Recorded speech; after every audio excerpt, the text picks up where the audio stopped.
Аллах теләп яратканда аларга шундый ни куелган. Кешеләрнең эшләренә кермәскә, кешеләр белән контактка кермәскә. Ну, аларда да бит менә, аларның арасында да мөселманнар бар, христианнар бар, теге мәҗүсиләр бар, теге ышанмаган атеистлар бар. Шуңа күрә алар безнең тәнгә керә алалар, теге гөнаһ кылгандамы или төрле менә Аллаһтан ерак булгандамы, яисә сихер аркылы кертәләр инде, менә төрле колдуннар бар бит инде.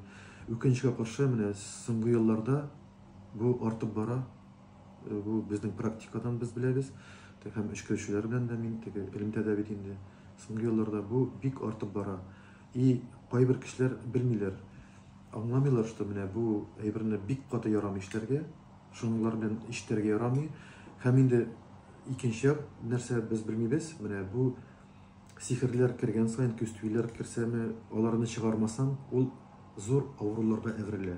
Рак или там шундый бер белмәгән ниндидер теге шундый авыруларга әверелә, бик каты авыруларга әверелә. Шуңа күрә аларны чыгара кирәк.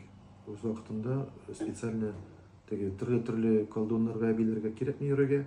Аның чыгара торган специально менә безнең мөселманнарга инде Коръән белән эшкәрүчеләр бар. Шулар белән иң дөресе шулар белән чыгыра. Алла бирсен.